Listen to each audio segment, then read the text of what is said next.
live sobre el trastorno del espectro autista desde capacitación docente educación continua, sede Villarrica. Como que me equivoco en esas cosas, pero no importa. Hola Nancy, Yesenia, Juan Pacholo, Geraldine, Carolina, ¿cómo están? Muchas gracias por estar acá.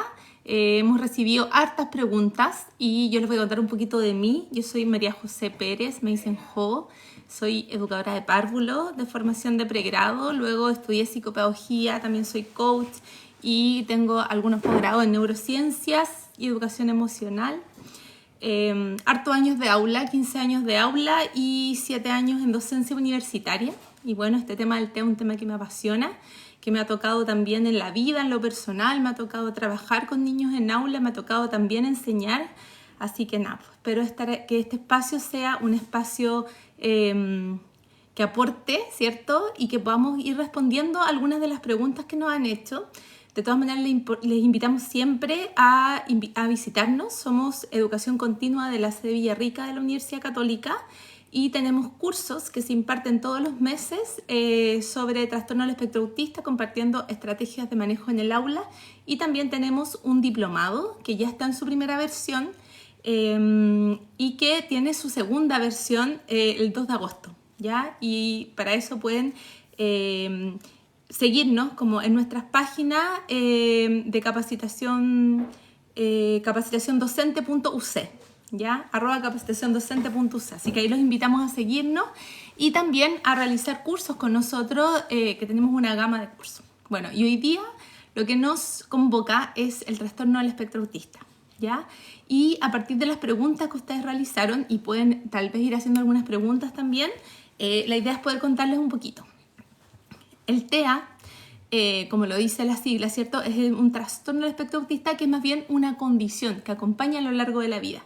¿Por qué usamos este concepto en Chile? Nos ha preguntado por qué usamos TEA y no SEA. Bueno, porque la ley que se promulgó el 10 de agosto del 2023 habla de TEA y eso también tiene que ver con el DSM-5, que es el diagnóstico de enfermedades psiquiátricas norteamericano, que también se aplica en nuestro país y que también utiliza esa nomenclatura.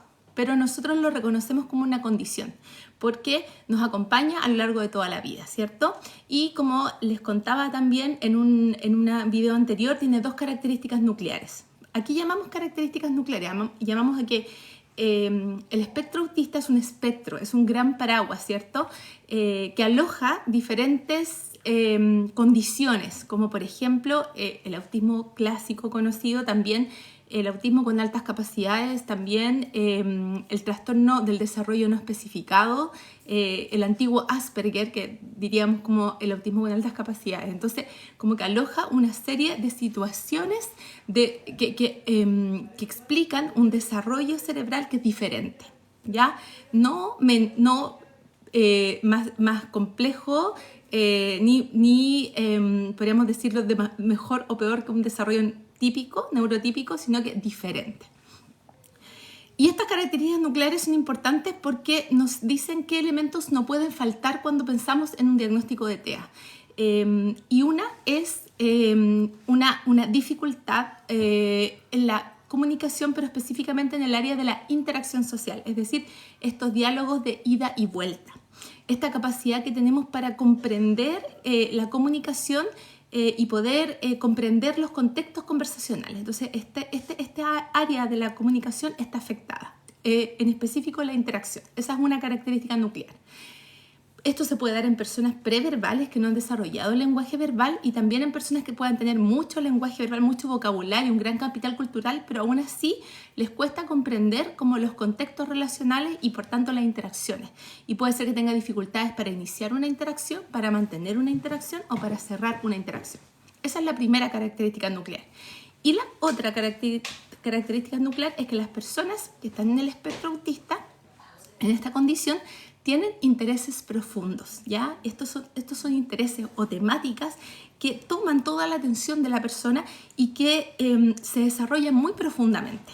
Por tanto, estos intereses profundos muchas veces hacen que sean como las únicas zonas de interés de la persona y que también pueden generar conductas repetitivas. Entonces, esas son las dos características nucleares.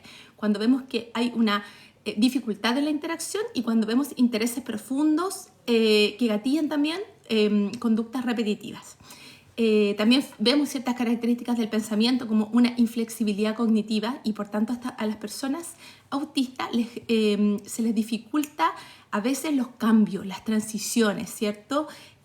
Pasar de una asignatura a otra en el colegio o pasar de un lugar a otro, ir de mi sala al patio o a educación física. Entonces esas dificultades como frente a los temas emergentes, a los cambios, puede generarme una dificultad que muchas veces se puede transformar en una desregulación. Y esto es importante dejar en claro que no todas las personas les pasa lo mismo ni de igual manera. También sabemos que en un porcentaje muy alto, sobre un 90%, se ve afectado también los procesos de integración sensorial. Entonces, afectados también la forma en que percibimos desde los sentidos la información que nos entrega el entorno. Por tanto, muchas veces sentimos que un ruido es demasiado fuerte o que un abrazo nos puede doler, que la luz nos puede molestar, sentimos que necesitamos sentirnos más cubiertos, por tanto podemos usar gorros o chaquetas. Entonces todas esas cosas también se ven afectados como desde el procesamiento sensorial. Por tanto, la vida con TEA es diferente, se vive desde una vereda diferente. Y muchas veces, y lo importante y el movimiento de la neurodiversidad, desde donde reconocemos a un experto como Thomas Armstrong, y ahí les recomiendo mucho leer sus vidas, como leer su bibliografía, que habla como la neurodiversidad en la sala de clase. Él nos indica que lo importante es poder conocer en profundidad a las personas con autismo para poder identificar cuáles son esas características particulares y para poder desde ahí tender puentes y brindarle aquellos apoyos que más necesitan. Y vamos a empezar a responder algunas de las preguntas que ustedes nos hicieron. Me parecía importante poder hacer a partir, ¿cierto? Definiendo algunos elementos como las características nucleares y como también la importancia de reconocer, identificar los perfiles sensoriales de las personas que viven en la condición del espectro autista. Y tenemos algunas preguntas que ustedes mandaron. Por ejemplo, nos pregunta Joana de Curicó, ¿cuántos tipos de TEA existen? Y bueno, hoy día hay un diagnóstico que se llama trastorno del espectro autista, pero dentro de ese hay algunos libros que hablan de los TEA o de el TEA, entonces depende de los autores, pero está el autismo tradicional, más clásico, como de Leo Kanner, está el antiguo Asperger, que hoy día no existe como diagnóstico en Chile, ¿cierto? Pero que se refiere a personas que están dentro del espectro autista, pero con altas capacidades. Está también el trastorno del desarrollo no especificado, que también hoy día no existe como diagnóstico en Chile, hasta el 2013 sí existía. Están todos esos elementos dentro del espectro autista y aún así se observan múltiples diferencias, por tanto nunca hablamos de una persona autista es igual a otra persona autista, va a depender de sus características particulares. ¿De dónde nace el autismo? No está todavía eso definido, no hay investigaciones que puedan dar certeza, pero sabemos que hay un componente hereditario importante y que también es un trastorno más bien común, que afecta a un 2% de la población mundial, es decir, 1 de cada 58 niños, pero hoy día las últimas investigaciones dicen que está afectando al 3%, que la tendencia mundial va en alza hacia el 3%, eso significa más o menos que 1 de cada 36 niños nacidos puede estar dentro del espectro autista. Y eso hace que sea más bien un trastorno común, no es algo muy difícil o muy complejo de que yo me encuentre con una persona en esta condición. Por tanto, vemos que en una sala puede haber más de un niño o una niña que esté dentro del espectro autista o que yo puedo tener en mis familiares, mis amigos, hijos de amigos, y por eso tenemos que conocer mucho más sobre esta temática para poder brindar estos puentes y poder ayudar a estas personas para que puedan relacionarse, convivir y disfrutar de la vida igual que todos y todas, ¿ya? Denise de Santiago nos pregunta ¿cómo detectar un TEA con sus características y su nivel? Bueno, actualmente hay una clasificación dentro del trastorno del espectro autista que implica 3 niveles. Estos niveles no consideran a la persona, sino que es el nivel de apoyo que la persona necesita. Por tanto, es una clasificación que es menos discriminatoria que tal vez que anteriores, porque no hablamos de, ya no existe el concepto de hablar de TEA de alto funcionamiento o de bajo funcionamiento, sino que hablamos de trastorno del espectro autista de nivel, que necesita nivel 1 de apoyo, es decir, que necesita apoyo, que puede estar afectada un poco la comunicación y puede también haber afectación también en la interacción y cierta rigidez frente a los cambios emergentes. Cuando hablamos de necesidad de apoyo de nivel 2, quiere decir una persona que puede tener comunicación, pero es mucho más funcional y que le cuesta mucho más los cambios. Y cuando hablamos de un TEA con necesidad de apoyo nivel 3, quiere decir una persona que está mucho más complicada para poder comunicarse y que los temas de intereses profundos son mucho más restringidos y por tanto les cuesta mucho más los cambios y moverse y organizarse frente a los emergentes de la vida cotidiana. Ahora, y desde mi mirada personal, creo que cualquier clasificación puede ser un poco un sesgo. Por tanto, una persona, por ejemplo, que pueda tener una necesidad de apoyo 3 en un aula, porque encuentra y siente que ese espacio es muy amenazante, que es poco seguro, pueda tener en su casa una necesidad de apoyo nivel 1 y pueda ser una persona mucho más autónoma porque el medio, ¿cierto? Las modificaciones ambientales que se han realizado le permiten manejarse, comunicarse en forma autónoma. Por tanto, cuando hablamos de TEA y de acompañar a las personas en esta condición, hablamos también de este respeto hacia estas particularidades y que todas las intervenciones en TEA son y deben ser particulares. Ojalá desde un equipo multidisciplinario que pueda orientar cuáles son aquellas modificaciones ambientales que van a hacer que esa persona en particular se sienta cada vez más segura. Y una vez que yo me siento seguro, puedo desplegar mis talentos y puedo aprender, puedo interactuar, puedo gozar, puedo dar a los otros a conocer qué es lo que me gusta, qué es lo que me interesa, cómo soy. Hay muchas cualidades también como generalizadas dentro del espectro, como por ejemplo una característica increíble para poder centrarse en detalles, una memoria excelente, una memoria visual, una memoria fotográfica. También hay una bondad intrínseca, porque desde el lenguaje, al de repente no entender tanto como el lenguaje implícito, entonces son personas que siempre dicen la verdad, son bastante transparentes. Por tanto, hay muchas cualidades que hacen necesario e importante que podamos conocerlo, acercarnos y acompañarlo, y que siempre vamos a salir favorecidos y enriquecidos cuando conocemos y podemos tener amigos o acercarnos a personas autistas que estén dentro del espectro. Vamos a hablar hoy día y vamos a tratar yo quise hacer como un inicio, una introducción de algunos temas que nos preguntaron, pero hoy día queremos hablar de las desregulaciones que nos afectan tanto.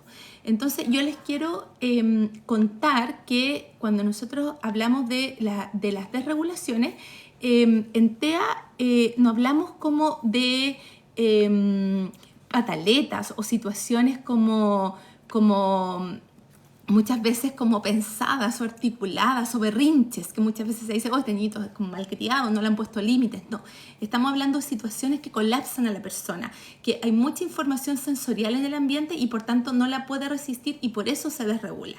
Lo que nosotros vemos cuando vemos una desregulación, vemos un comportamiento que no es convencional o es poco habitual. Lo que vemos, por ejemplo, es una conducta disruptiva o una autoagresión de la persona hacia sí misma o una heteroagresión, es decir, que una persona puede agredir a otro. Pero cuando vemos eso, lo que estamos viendo en realidad es la punta del iceberg. Entonces, si pensamos en un iceberg y vemos que se ve solo la punta y que bajo el agua está todo el iceberg y tenemos que ir a mirar debajo del agua. Por eso es tan importante esta intervención particular y poder conocer a las personas. Porque cuando vemos una desregulación, estamos viendo que hay una necesidad que no está siendo vista y por tanto puede ser que la persona necesite, por ejemplo, que un ambiente desestructurado pueda regularlo, pueda ser una dificultad de comunicación, es decir, que no comprendió o que no puede expresar lo que quiere decir o que los otros no entendieron lo que quiso comunicar.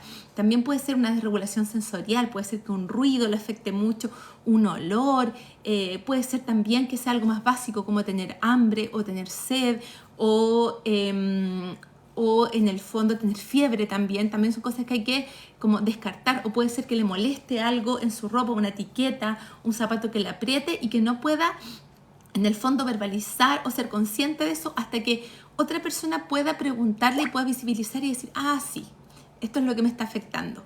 Entonces siempre tenemos, una vez que vemos como esta punta del iceberg, como una dificultad conductual, tenemos que mirar debajo del agua y ver, hay una necesidad de estructuración, está muy desestructurado el ambiente, hay un problema de comunicación, me está diciendo algo que no estoy logrando entender, o será que no estoy escuchando, hay una desregulación sensorial desde los sentidos, de la percepción, de los sentidos, serán los intereses restringidos que pueden estar afectando, o habrá alguna poca habilidad en un juego, en alguna situación social. Cuando todo eso, y todo eso lo chequeamos y nada de eso es, entonces tenemos que mirar más allá y, por ejemplo, ver, ¿habrá alguna situación familiar? ¿Cómo habrá habido algún conflicto en el hogar? ¿Será que se levantó más temprano, que no pudo dormir bien? ¿Será que hay alguna dificultad, por ejemplo, con la alimentación?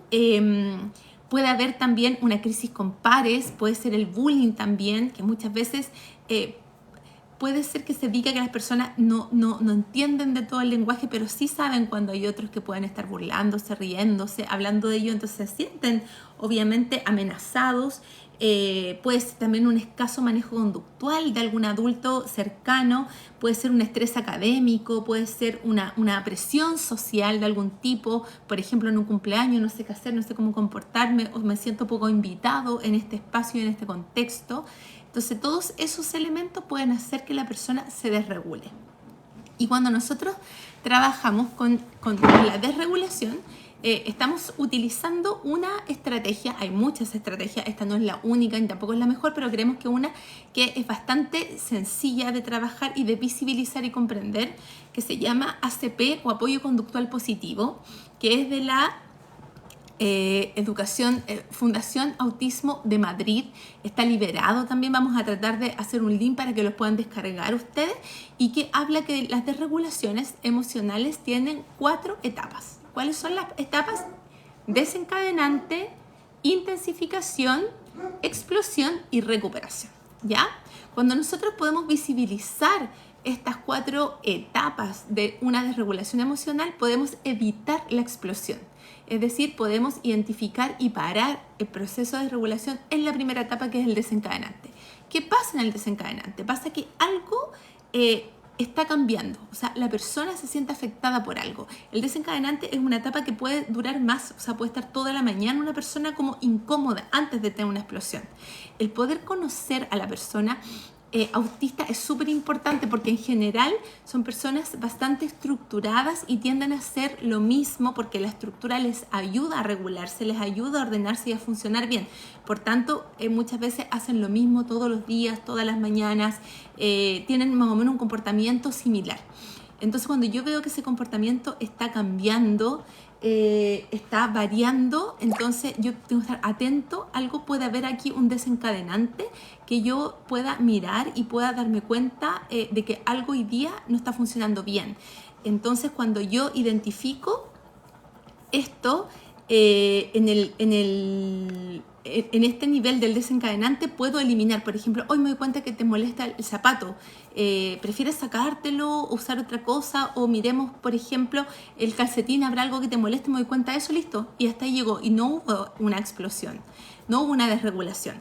O podemos ver también que, por ejemplo, que hay una etiqueta que me está molestando, o que tengo mucho calor, y entonces yo pongo el aire acondicionado, o al contrario, tengo mucho frío, me estoy desregulando porque no puedo expresar esto, o siento que algo pasó en el recreo, entonces me doy cuenta que llegó la persona diferente del recreo, y al preguntarle y conversar con él, identificamos el desencadenante y no hay explosión. Entonces es súper importante conocer a las personas, conocer cuáles son sus comportamientos, sus características, su lenguaje, su forma de comunicarse, y cuando veamos que algo no está funcionando bien, entonces, ok, identificar el desencadenante. Voy a esperar medio segundo porque voy a apagar la estufa, que está como acabándose el gas, está sonando raro.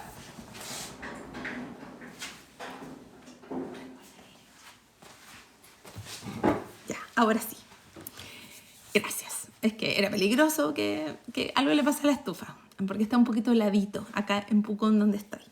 Bueno, entonces el desencadenante es vital. O sea, si nosotros podemos identificar y conocer en profundidad a nuestro alumno, a nuestro hijo, a nuestro sobrino, a los niños que están en mi colegio, a los niños del PIE o niñas, ¿cierto? Y podemos identificarlos y conocerlos muy bien, va a ser mucho más fácil identificar aquellos gatillos que puedan estar provocando un desencadenante de alguna desregulación, de alguna posible desregulación. Cuando lo paro ahí, entonces ya no tengo la explosión. La segunda etapa es la intensificación. Es una etapa mucho más cortita y mucho más intensa porque me doy cuenta que no encontré el desencadenante, hice toda la vuelta, miré si era frío, calor, hambre, si había pasado algo en el recreo, si había alguna dificultad conductual, si había algún cambio o modificación del ambiente y no encontré nada, no me di cuenta de nada. Entonces viene este minuto que es la intensificación, que es un minuto mucho más corto y más intenso, porque yo me doy cuenta que la persona ya está cada vez más desregulada y puede haber una explosión. Cuando esto sucede, entonces cambio mi estrategia. Ya no estoy buscando el desencadenante, sino que ahí quiero sacarlo y cambiarlo de foco. Entonces ahí puedo usar sus intereses restringidos, entonces puedo ofrecerle un libro, puedo invitarlo a cambiar de foco también, que salgamos de la sala, que vayamos a tomar agüita, que si quiere darse una vuelta o salir con un compañero, cualquier cosa con tal de evitar la explosión, porque sabemos que la explosión nadie la quiere vivir. Una persona con TEA no quiere explotar, no quiere tener una desregulación porque lo expone, se siente vulnerable, se agota mucho, físicamente es muy, muy desgastante, emocionalmente también es altamente vulnerable. Por tanto, nunca pensemos que una persona quiere tener una explosión frente a otro, ni una explosión hacia adentro, ¿cierto? Ni hiper, ni hipo, ni hiper hacia afuera. Por tanto, no van a buscar eso, ¿ya? Y eso es súper importante de conocer. Entonces, en la etapa de intensificación lo que queremos es evitar a toda costa la explosión.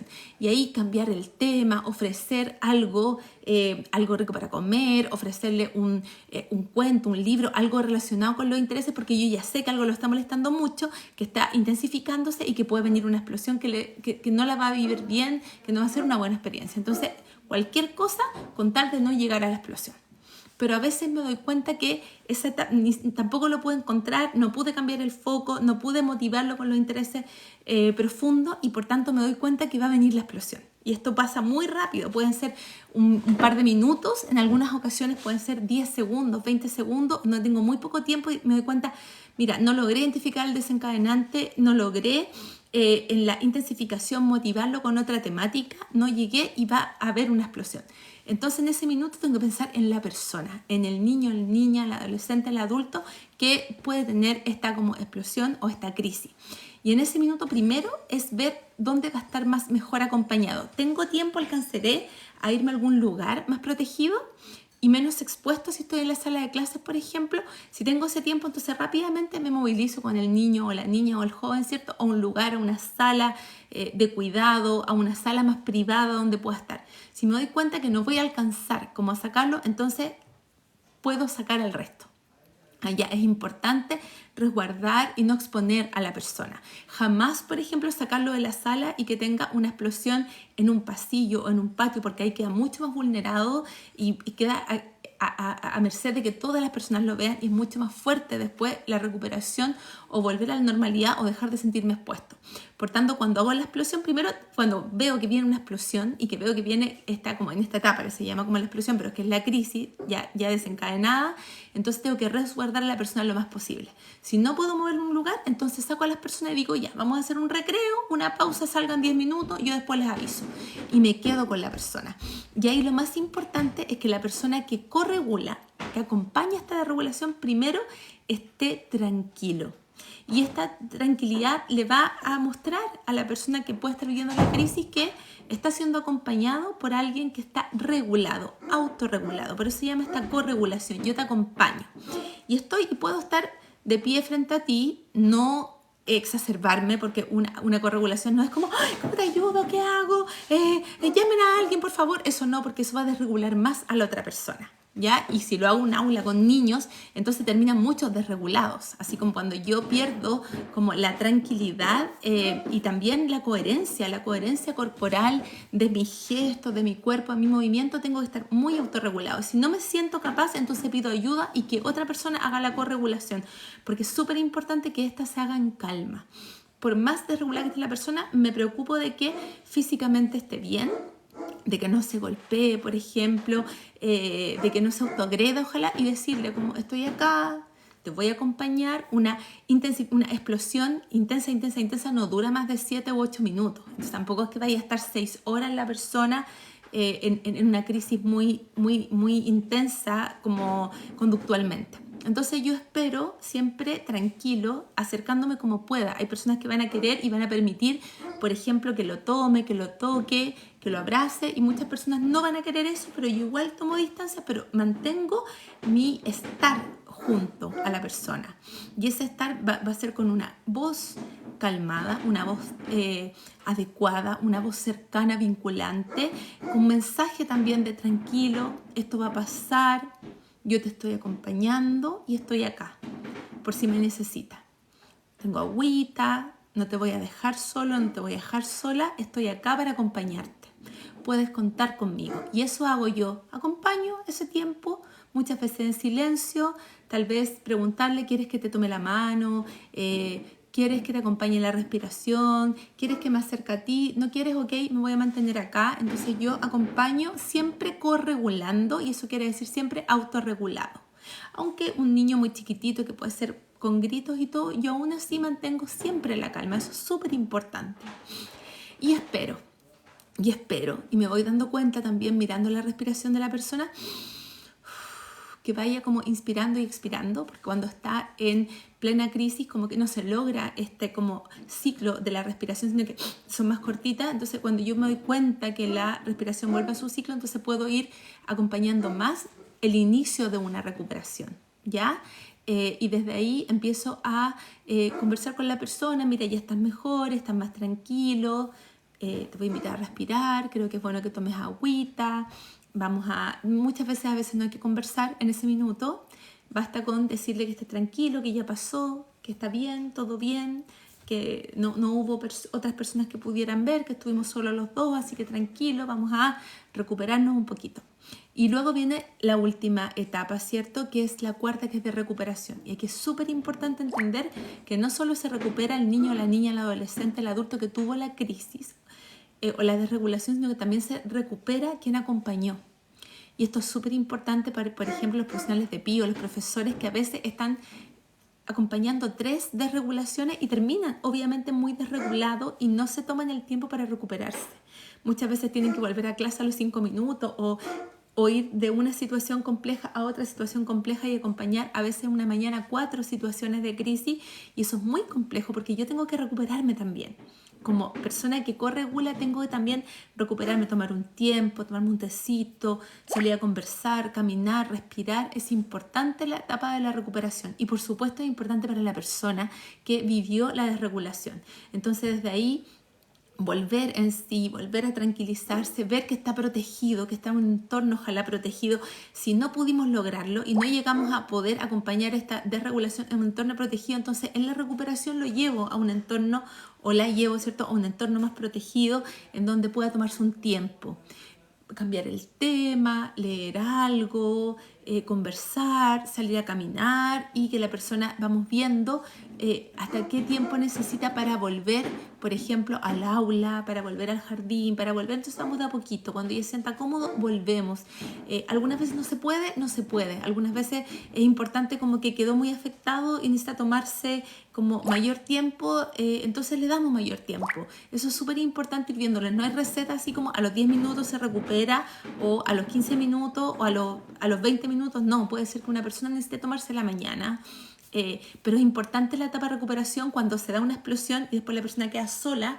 Muchas veces, y sobre todo cuando son más grandes, adolescentes, adultos, hay deserción escolar, hay abandonos de carrera porque en la explosión me sentí muy expuesta. Entonces, muy importante el rol de corregular, de acompañar estas situaciones desde la calma y después de acompañar también esta recuperación, este espacio donde yo vuelvo en mí y voy de a poquito viendo en qué minuto pueda volver a integrarme en el aula ese día o al otro día. Y también que la persona que corregula tenga un espacio y un espacio importante. Esto es importante para los directivos y para los sostenedores de los establecimientos, de los jardines infantiles, siempre darle al adulto que correguló un espacio para que también se recupere. Porque todos nos desregulamos, a todos nos desregulan cosas. Todos tenemos algunas crisis, muchas veces las vivimos en las casas, ¿cierto? Con la pareja, con la familia, pero todos nos desregulamos y tenemos que volver a recuperarnos, volver a retomarnos. Y eso es súper importante. Entonces, voy a ver algunas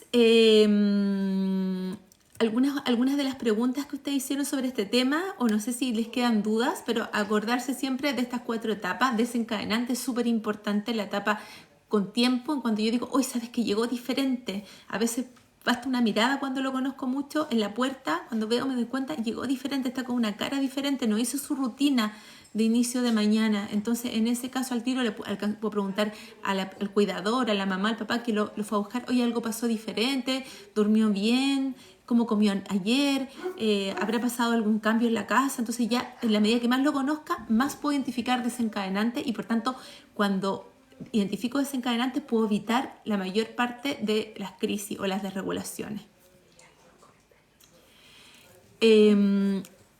La María José Erazo dice, ¿cómo diferenciar una pataleta de una crisis? Bueno, las personas autistas no tienen pataletas, como que no hay una manipulación. Ahora, a veces puede ser que como que quiera repetir para lograr algo, pero en general es muy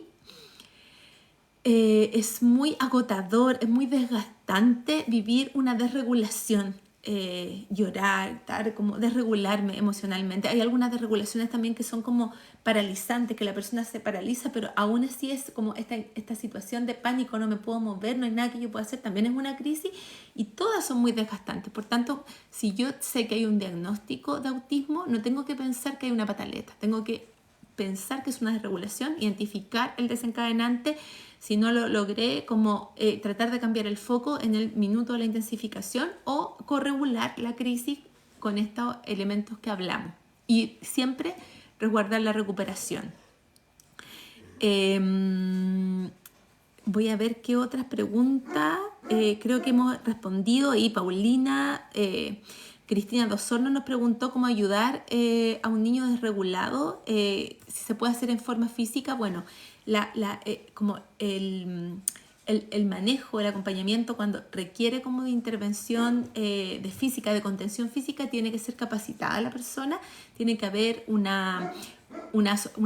permiso también de los padres porque se puede ver desde afuera violento. Me pasó una vez en que yo estaba en aula, en que me tocó también como corregular a un chiquitito que estaba como en una situación de regulación bien intensa. Entonces, claro, como que uno abraza, lo acoge como en todo. Yo no podría hacerlo con un adulto, por ejemplo, pero podría con un niño.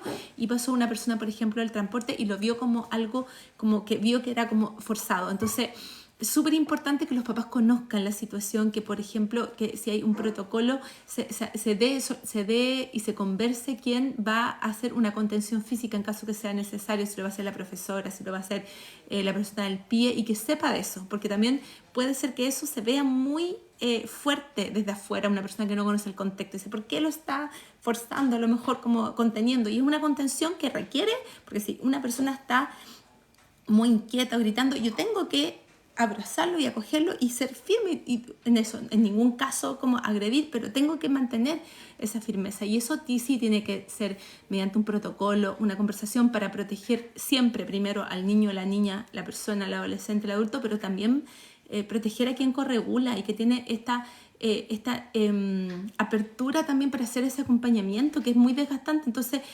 ojalá sea consensuado, ojalá eso quede registrado, ¿ya? Cuando yo hago una intervención física para corregular a alguien, tiene que ser con el permiso de sus padres o cuidadores si es una persona menor de edad, aunque sea como de 0 a 17, 18 años.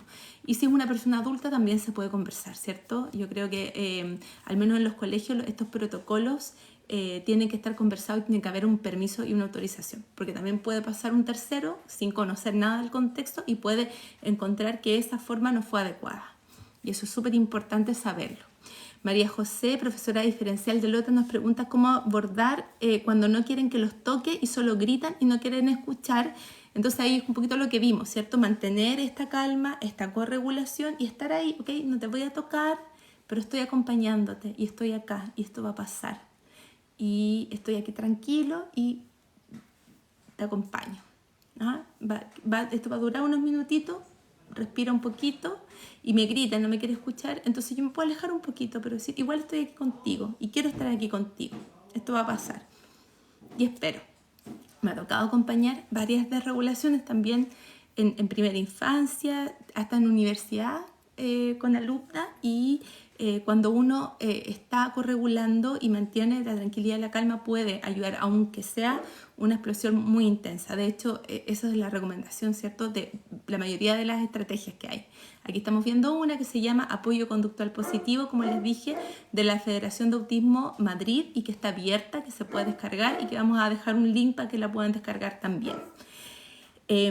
Susana, profesional de la educación de Melipilla, dice: ¿qué debo hacer con el resto del curso cuando un niño se desregula emocionalmente? Bueno, primero proteger al niño y no exponerlo al curso. Entonces, si puedo, lo primero es sacar al niño, si me doy cuenta que va a tener una desregulación que está con un desencadenante o ya una intensificación, llevarlo a otro lugar. Pero si no lo puedo llevar a otro lugar, si me doy cuenta que va a suceder ahí, entonces saco al resto del grupo.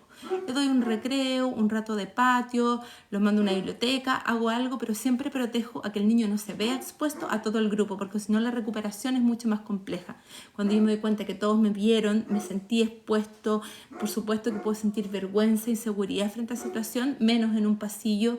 También he sabido situaciones como de patio o pasillo donde al tratar de sacar al niño del aula queda más expuesto. Eso siempre tengo que tomar esa decisión algunos segundos, siempre proteger al niño. No tengo tiempo para sacarlo, entonces saco al resto. Eso siempre es importante, priorizarlo. Paulina, madre de un niño autista de Traiguén, nos dice cómo debo reaccionar cuando mi hijo que esté es muy agresivo y me agrede físicamente. Bueno, ahí hay que ver cómo, no conozco el contexto, hay muchas preguntas que no puedo responder si no conozco el contexto. Yo hago coaching parental a los papás y siempre es importante comprender el contexto, comprender, por ejemplo, cuál es el desencadenante, qué es lo que está buscando comunicar. Siempre la persona está buscando comunicar algo, entonces ahí tendría que ver qué tipo de agresión tiene el niño, qué le estará provocando, qué quiere comunicar para poder tomar una medida. Pero en general, tratar de poner un límite como físico y siempre mantener como la tranquilidad. Muchas veces los adultos nos desregulamos, aunque no sea gritando, aunque no sea como llorando, pero nos desregulamos y los niños lo sienten, se da cuenta, como que tienen códigos QR para percibir a los papás cuando están desregulados. De repente muchos niños se desregulan cuando ven que los papás llegan del trabajo o los van a buscar y están desregulados por otra situación, por situación emocionales, de salud mental, por algo que pasó en el trabajo, por cualquier situación, y como que ahí cuando ven esa inseguridad en el adulto se desregulan más fácilmente. Lo mismo pasa en el aula. Entonces, en la medida que yo sepa autorregularme, sepa volver a la calma, voy a poder acompañar mejor. Eso es súper importante. Siempre tranquilo o tranquila. La Tamara, educadora diferencial de Rancagua, dice: ¿cómo lograr que la gente diferencie un niño mañoso de un niño desregulado?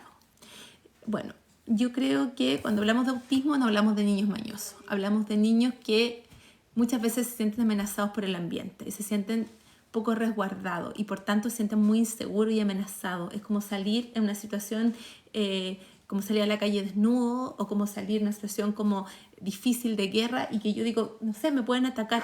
Esa es la sensación. Entonces, mañoso no, sino que angustiado, estresado, inseguro frente a un ambiente que puede ser muy emergente, que puede tener demasiados estímulos. Por tanto, yo no hablaría de niños mañosos, niños malcriados cuando hablamos de autismo. Yo hablaría de gatillantes ambientales que pueden generar desregulaciones, ¿ya? Como que siento que ahí también es importante como cuidar el lenguaje y decir, no es una pataleta, no es algo mañoso, sino que estamos acompañando una desregulación. Eso es importante. Paola de Tomé dice, ¿cómo se procede si hay algún apoderado que no desea entregar mayores detalles de su hijo TEA, que no desea que la información se socialice? Ya. Eso es complejo, porque nosotros necesitamos establecer puentes de interacción con la familia. Pero para que la familia interactúe conmigo, yo tengo que, o sea, desde la escuela, yo profesor, yo educador, tengo que yo establecer ese puente. O sea, acercarme, no temerle al vínculo de confianza, decir, me preocupa tu hijo, yo lo quiero que despliegue sus talentos en el aula, por tanto necesito conocer las situaciones para poder brindarle aquellos apoyos particulares que él o ella necesitan. Entonces, cuando nosotros educadores, ¿cierto? O equipo PIE, o profesores, o docentes, necesitamos acompañar a un niño, primero tenemos que mostrar ese vínculo y que la familia lo vea y vea que es un vínculo real. Cuando la familia confía, es muy... O sea, a mí me pasó el 100% de las veces. Cuando la familia confía, la familia entrega la información, te entrega el hijo. Muchas veces tú sugieres incluso cambios de profesionales, cambios de apoyo, y están con una apertura tremenda porque sabes que tú estás conectado con su hijo o hija y lo quieres y estás preocupado y estás trabajando para eso. Y siempre lo vas a proteger y siempre va a tener una buena intención. Entonces, el trabajo con la familia es súper importante. La familia tiene que conocerte, tiene que haber un vínculo relacional sano, amoroso y verdadero. Cuando existe ese vínculo, entonces la familia entrega la información y confía. Puede también, si aún así, yo tratando de hacer el vínculo, aún veo que la familia no confía y está muy lejana y está se siente muy amenazada, es porque tal vez hayan heridas anteriores en otras situaciones donde se sintieron muy amenazados, donde se sintieron muy expuestos, y es bueno conversar sobre esas situaciones, pero hay que tejer paso a paso, puntada a puntada, un vínculo positivo con la familia. Y muchas veces nos toca no solamente tejer ese vínculo, sino que sanar o cicatrizar heridas anteriores en otro colegio, en otro curso, con otro docente, con otro educador, donde se sufre. Porque la familia sufre con los hijos. Esto hay que decirlo. Cuando los hijos sufren, los papás, las mamás, los cuidadores sufren también. Entonces muchas veces ahí hay quiebres de confianza.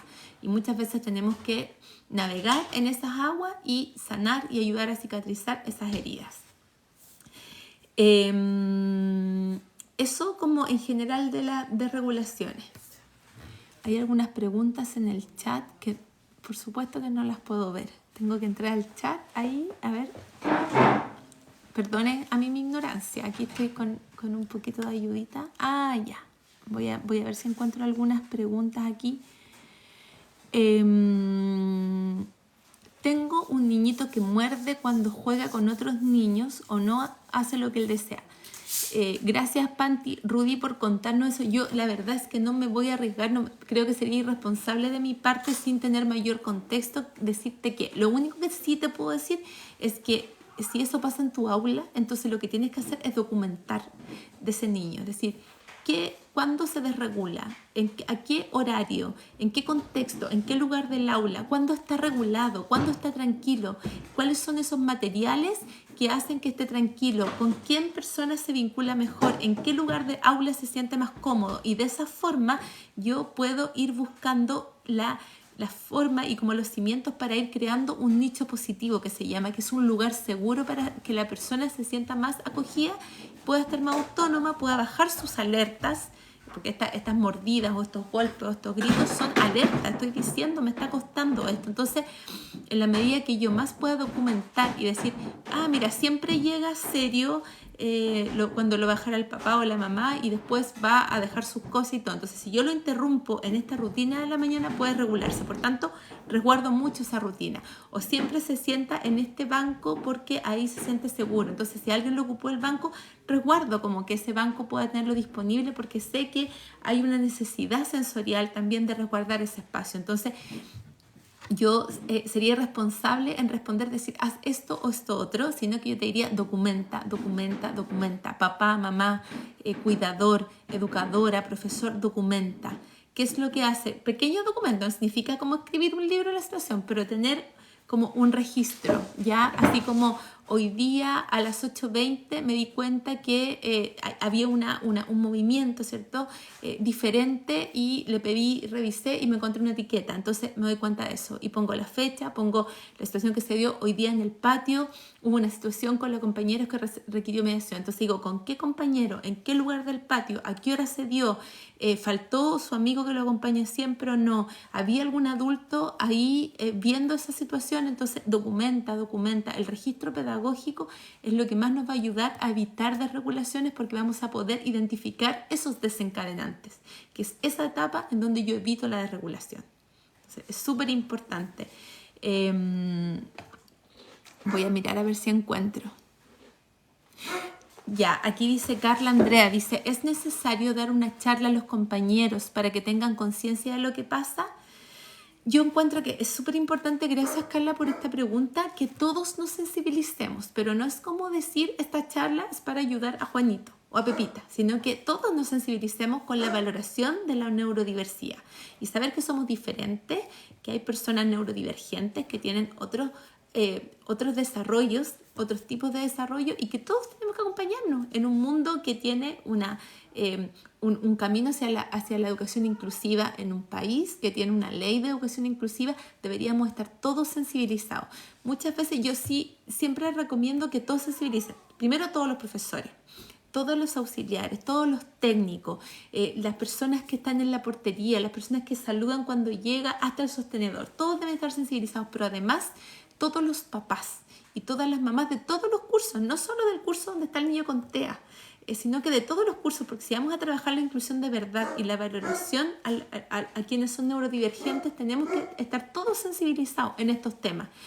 Más allá de si me tocó o no me tocó un niño en mi curso, porque si no me tocó en mi curso me puede tocar el próximo año o me lo puedo encontrar en el patio. Entonces todos tenemos que estar sensibilizados. Un colegio que quiera trabajar la inclusión, yo creo que debería trabajarla desde el primer curso pre-kinder, muchas veces, o medio menor, qué sé yo, hasta cuarto medio. Y debería trabajarse con todos los cursos también, no solo porque está Juanito ahí, sino que todos los cursos, los niños más chiquititos, con un cuento de valoración de las diferencias, a medida que son más grandes, hablar de autismo, hablar de la neurodiversidad, hablar de la valoración de cuando somos diferentes, hablar de los diferentes ritmos, hablar de las diferentes formas de aprender, hablar de los diferentes tiempos de concentración, hablar de las cosas, y también los papás. Entonces yo creo que la sensibilización sí tiene que darse, pero debería no, o sea, es un poco incluso segregar cuando yo hago solo la capacitación en el curso donde hay un niño con TEA, o hay un niño con déficit atencional con hiperactividad, o hay una situación diferente. No, la sensibilización es todo el colegio. La persona que te saluda cuando llegas, muchas veces son las personas que ayudan a corregular maravillosamente, la persona que hace los aseos del baño, que puede darse cuenta de que una persona está diferente porque está todos los días a esa hora y se dio cuenta que un niño está desregulado. Entonces, qué importante que esa persona también tenga esta formación, esta capacitación. Todos los profesores, todos los sostenedores y directivos, para que también resguarden a sus equipos y puedan tender como los puentes también para que las personas que corregulan las desregulaciones se puedan recuperar. Entonces, si a mí me preguntan qué es una sensibilización efectiva, es cuando se hace esta sensibilización a todo el equipo educativo del colegio, a todos los papás de todos los cursos y a todos los niños de todos los cursos. Me toque o no me toque un niño con autismo en el aula o un niño neurodiverso en el aula. ¿Ya? Yo creo que eso es súper importante. Así que muchas gracias por esa pregunta. Y lo otro importante acá también es que siempre hay que resguardar como la información que los papás están dispuestos a compartir. Nunca un profesor puede decir en una reunión de apoderados, tenemos 2 niños TEA, sin antes preguntarle a los papás si quieren que esa información se verbalice con el grupo de los padres. Yo puedo abordar y puedo hacer un taller de neurodiversidad, incluso puedo hacer un taller de autismo, puedo hacer un taller de estrategias prácticas para abordar la neurodiversidad, sin decir en este curso hay 2 niños con diagnóstico y un niño con diagnóstico. No es necesario que lo diga, a menos que los papás quieran. La información privada tiene que mantenerse privada, a menos que los papás pidan cómo socializar esta información. Eso es súper importante, y eso no quita que no pueda sensibilizar a los niños, a los padres, a los docentes, a los auxiliares, a los técnicos, a los directivos, a todos. Voy a ser como majadera en esto, pero yo creo que no hay verdadera inclusión en los contextos educativos si no estamos todos sensibilizados. ¿Ah? porque muchas veces le queda como el trabajo al profesor que se siente solo o al equipo PIE que se siente también desbordado y solo o sola y tenemos que estar todos en esta línea. Todos tenemos que valorar, todos tenemos que comprender lo que sucede para tender estos puentes a la valoración de la diferencia, ¿cierto? Y de las neurodivergencias. Entonces, bueno, eso. A ver, voy a preguntar acá. ¿Puede ser hacia arriba o hacia Sí, si mi niño tiene apraxia o TDAH sin antecedentes de TEA, solo me sugieren que lo medique. ¿Quién te sugiere? Un niño, bueno, de nuevo, yo no puedo dar respuestas como específicas si no tengo el contexto, pero siento que como que sugerir medicación, muchas veces uno tiene que sugerir evaluación, apoyo, y desde los profesionales especialistas se ven cuando se requiere dar una medicación, algún fármaco que a veces es necesario, pero no tenemos que generalizar que todos los niños necesiten eso, ni mucho menos, ni los niños, ni las niñas, ni los adolescentes, ni los adultos. Eso va a depender de cada caso particular. ¿Ya? Y es importante también que la forma de pedir cuando estamos en los establecimientos, la forma de acercarnos a los papás.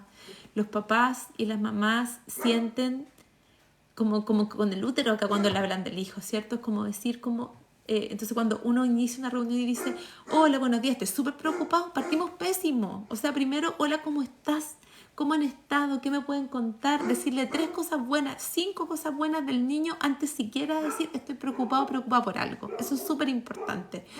A mí me ha pasado que yo en mis 15 años de aula siempre me preocupaba de que las entrevistas, por difíciles que fueran, siempre partieran con lo positivo, siempre partieran como vinculándonos primero, ¿cierto? Ojalá en un espacio resguardado, si yo sé que va a ser una conversación difícil, ojalá un espacio donde yo pueda ofrecer una agüita, un cafecito, tener pañuelos desechables, una preocupación, siempre donde le diga cosas buenas de su hijo o su hija a los papás o a los cuidadores, y siempre ir como tanteando qué puedo conversar. A veces las personas todavía están en duelo y recién están digiriendo, entonces yo diciéndole, mira, necesito que lo mandes a tal lugar o que lo lleves o que por favor es urgente porque no sé qué hacer en aula, cuando el papá todavía no puede digerir un diagnóstico, cuando están en duelo y están viviéndolo apenas en la casa, entonces nos toca esperar.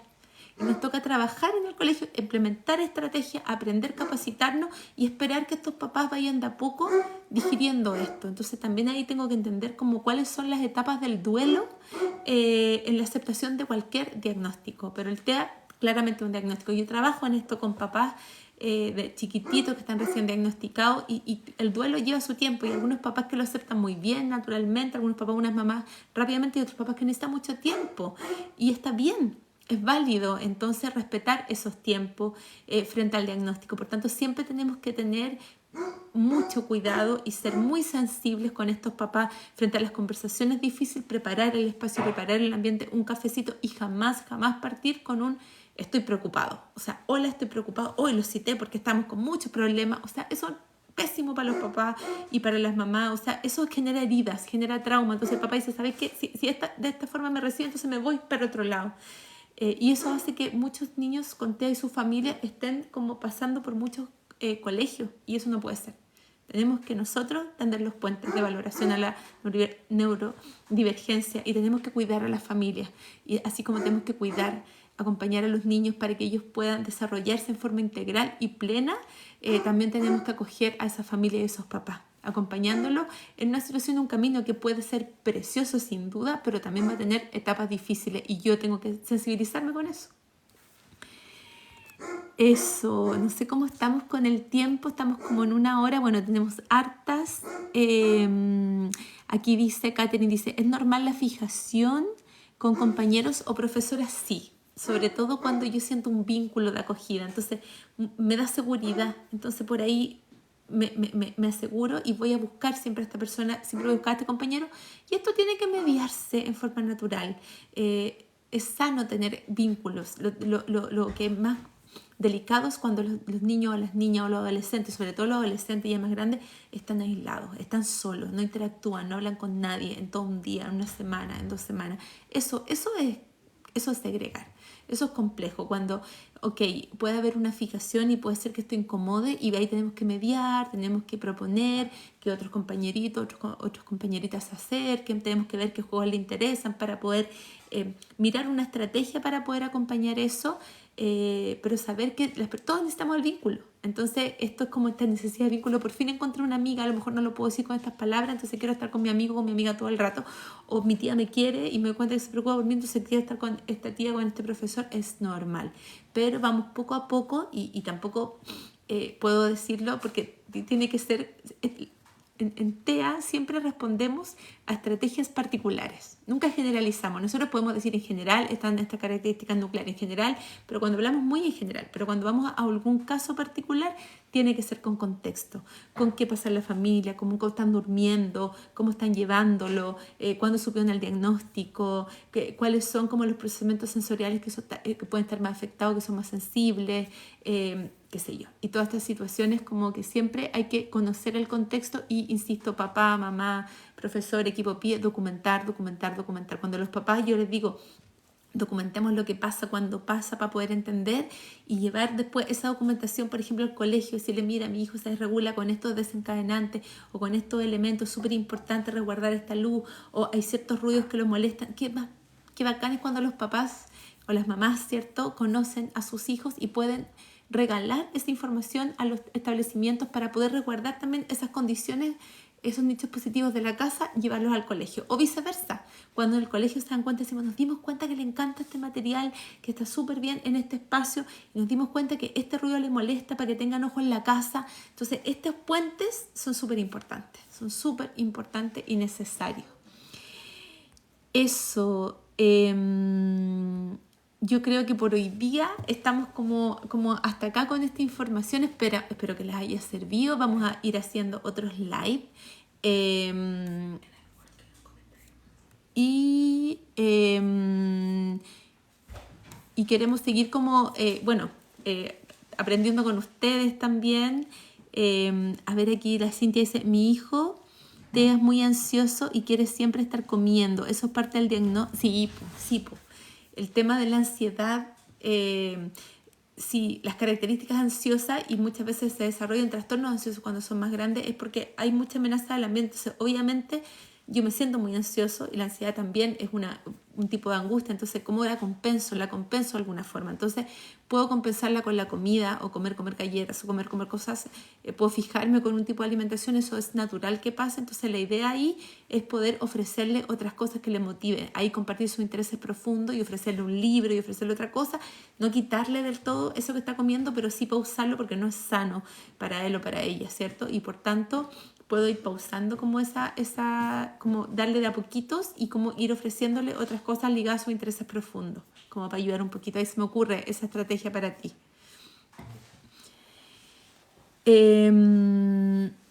Acá habla... Ay, parece que algo pasó acá. Dice que va a terminar el live dentro de...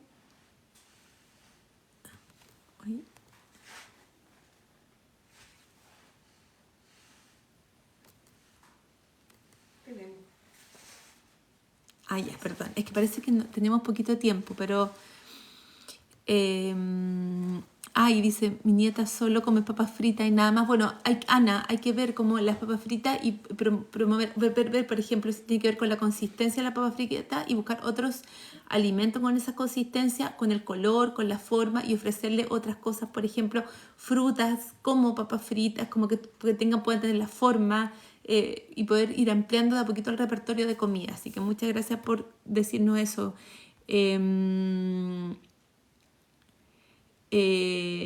Vamos a hacer, también tenemos un curso dentro de nuestra, de los cursos que ofrecemos, tenemos uno de TEA para adultos. Ahí habían varios comentarios en los videos también que hablaban de los adultos, y tenemos uno específicamente para educación superior, adolescentes y personas adultas con TEA. Y que es súper interesante porque por supuesto que se aborda desde otras formas, desde otras necesidades. También ahí se ve como el inicio del mundo laboral, cuáles son las principales necesidades, cuáles son como los principales temas como pareja, como familias, como redes, amigos. Entonces ahí también tenemos un curso TEA para adultos, educación superior, uno para niños y en general contextos escolares, y tenemos el diplomado también. Y vamos a lanzar prontamente también otros cursos. Y también nosotros como educación continua no trabajamos, no hacemos cursos para papás, pero muchos papás y mamás han tomado nuestro curso que se llama TEA, impartiendo estrategias para contextos escolares, y ahí se aborda mucho. Entonces hay muchos papás, de hecho hay algunos videos de papás que han tomado el curso y que sienten que les ha ayudado mucho porque entienden también la normativa, las adecuaciones curriculares, el trabajo con familia, la valoración de la neurodiversidad. Entonces también los invitamos. El próximo curso parte el 7 de junio, pero todos los meses estamos impartiendo cursos abiertos. Y si por casualidad su colegio, jardín infantil quiere un curso, también lo impartimos en versiones cerradas. Así que ahí nos tienen que pedir como una capacitación a diplomadosvillarrica@uc.cl o buscarnos en las redes @capacitaciondocente.uc. Y recordar que el seminario de inclusión que realizamos en Santiago está disponible en nuestro canal de YouTube que se llama Capacitación Docente UC. Y vamos a seguir viéndonos, vamos a seguir desarrollando como otras instancias de live en las próximas semanas, y vamos a ir también, así que le agradecemos su preferencia, el estar acá, el quedarse, el vernos también, apoyarnos también en las redes, ¿no? De verdad hay un interés personal súper real en que podamos tender puentes hacia la valoración de la neurodiversidad y ese espacios inclusivos, amorosos, vinculantes, reales, ¿ya? Tenemos algunas experiencias personales que no vamos a alcanzar a ver hoy día. Tenemos Gonzalo de Río Bueno y Neri de Talca, que tenemos esta experiencia, que se la agradecemos. Vamos a analizarla en el próximo live, así que para que estén atentos con nosotros en nuestras redes, porque las vamos a tomar. Así que también cuando quieran y desde el formulario mandarnos su experiencia, que tengan un poquito más de contexto y que sean más fáciles de abordar. Porque no sé si alcanzamos. ¿Sí? ¿Alcanzamos? Ah, ya. Entonces vamos a abordar. Perdón. Neri de Talca nos plantea una situación. Dice: hola, mi hijo de 17 años además tiene la edad cognitiva de un niño de 6 años. Aquí le agradezco a Neri como esta descripción. Es tan importante entender los contextos. Nunca tenemos que generalizar, ¿cierto? En Chile hay un estudio del CENADI del año 2022 que habla que de las personas diagnosticadas que ellos tienen, del universo diagnosticado, hay un 46,6% de personas con TEA que tienen una comorbilidad de discapacidad intelectual. Es decir, casi el 50% se asocia a una discapacidad intelectual. Por esto es común que ocurra. Cuando nosotros asociamos directamente el TEA a altas capacidades, es verdad que eso existe y hay, pero es menor a un 10%. Es la minoría. Cuando hablamos de TEA y discapacidad intelectual, estamos hablando de sobre un 45%. Por tanto, es una realidad de la cual también tenemos que hacernos cargo y trabajar en eso. Si a mí me toca ser mamá o ser papá de un hijo con autismo que tiene una discapacidad intelectual también, entonces, bueno, estoy en ese 40%. Es como cerca de la mitad. Dentro de todo es bastante común que eso ocurra. Entonces, en este caso nos dice Neri que la edad cognitiva de su hijo es de 6 años y además tiene un déficit atencional severo. ¿Cómo explicarle la muerte de un ser querido? Su padre ya falleció y no lo llevó a despedir. Estaban separados, porque en una ocasión fue con él al velorio y se estresó a ver como a su tía atrapada en una nave, que seguramente era el ataúd, y tuvieron que retirarlo. Te agradezco la descripción, porque con la descripción podemos trabajar un poquito mejor.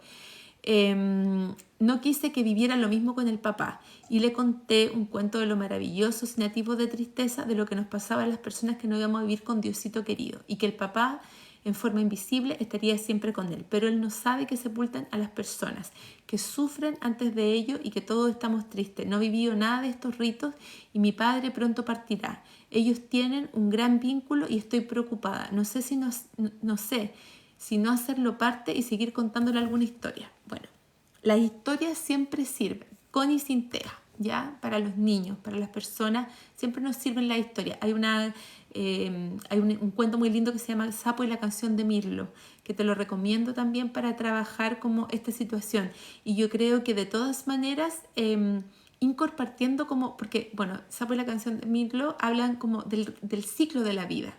porque el ciclo de la vida, y lo vemos con las mascotas, lo vemos con las hojas que pierden, como con los árboles que pierden la hoja en el otoño, como la vida también va siguiendo su ciclo. Y a veces hay personas que van a partir, que nos van a dejar, pero nos vamos a quedar con su amor, con su experiencia. Entonces desde ahí yo lo invitaría a Neri de Talca a continuar trabajando como esto, como el acompañamiento desde los cuentos, ir explicándoles con imágenes, con historias, y no contarlo una vez, sino que buscarlo harto y ir viendo, así como dando, ¿te acuerdas del cuento que contamos? ¿Te acuerdas lo que le pasó al pajarito? Bueno, al abuelito también le puede pasar. ¿Te gustaría que le dibujemos algo? ¿Te gustaría que lo fuéramos a acompañar?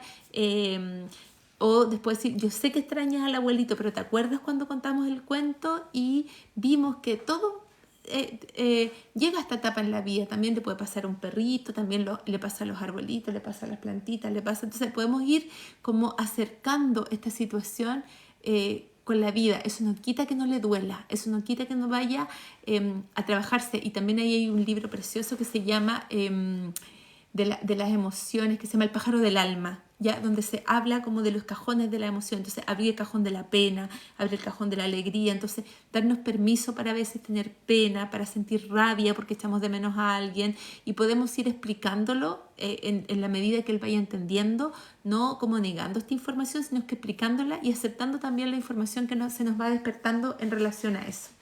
Eso es lo que nos contó Neri. Y bueno, Neri, seguir acompañando. Yo creo que tal vez también acompañar, por ejemplo, la visita al cementerio. Ahí no sé cómo en este caso tu hijo, no está el nombre, por eso no lo nombro, pero no sé cómo él pueda sentirse en una situación emergente, como sería, por ejemplo, un velatorio, un entierro.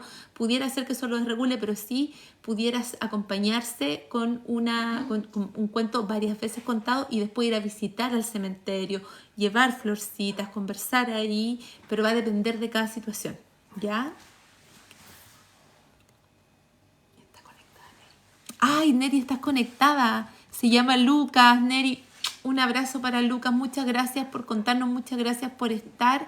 Espero que te haya servido. Mira, Sapo, la canción de Mirlo, y El pájaro del alma también, para poder en forma concreta ir explicando, ir contando esta situación y ir trabajándola como en harto tiempo, no solamente como en una vez, sino que ojalá tener el cuento, tenerlo a mano, acordarnos, dar estos ejemplos. Ya, anotaste los cuentos, ya, qué bueno. Muchas gracias por contarnos, porque al darnos ese contexto y compartir, también vamos ayudando a tantos más, Neri, y también yo puedo entender mejor y decirte algo, porque cuando es muy cortito yo no me atrevo, no me animo como a nunca dar recetas. Cuando hablamos de TEA siempre son estrategias individuales y particulares cuando conozco profundamente a un niño o una niña. Y Gonzalo de Río Bueno dice: mi hijo de 6 años diagnosticado con TEA tiene dificultades en la interacción con pares, ya que le cuesta respetar el espacio de los demás y tiende a comportarse de manera un poco invasiva, palmadas, tomar el cuello, contacto físico en general. Esto le ha generado problemas con algunos compañeros y con la profesora jefe, que dice estar sobrepasada y no sabe cómo manejar la situación.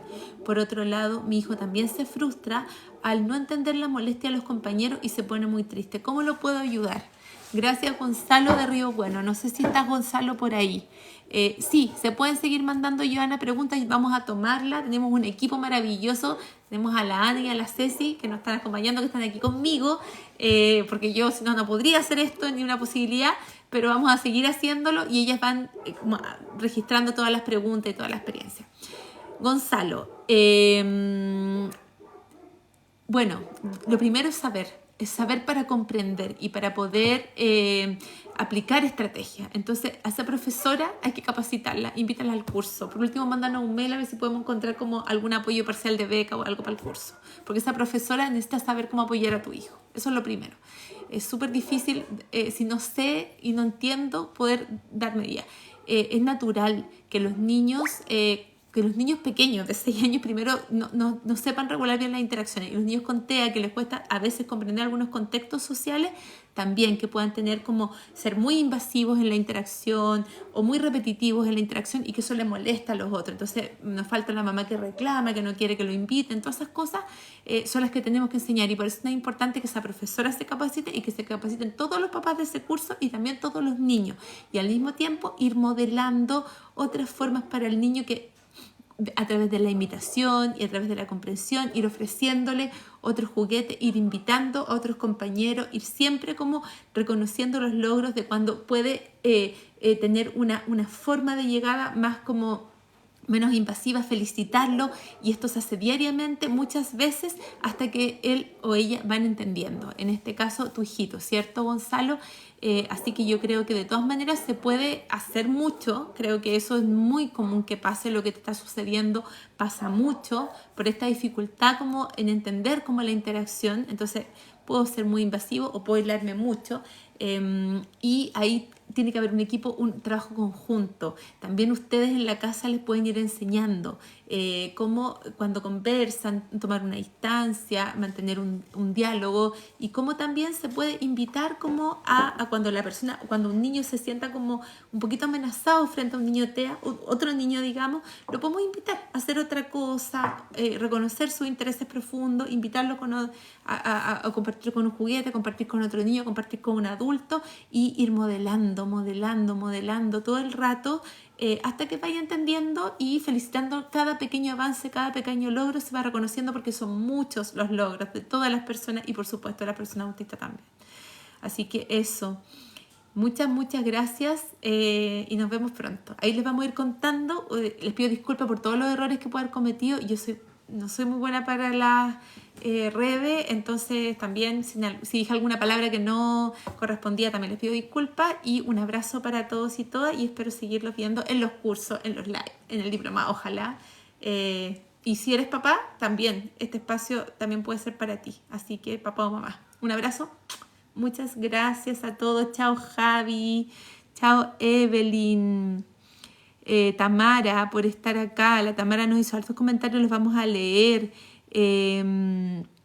Cecilia, Joana, Marisela, bueno, todos los que estén acá, Fabiola, ¿cierto? Ana, Fanny, Maret, Catherine, a todos los que están acá, a los 92 que están acá, les mando un beso grande, muchos abrazos, y de verdad esperamos volver a encontrarnos, y a través de sus preguntas vamos a ir viendo temas. Hoy día fueron las de regulaciones, pero hay otros temas que también podemos ir abordando, ¿ya?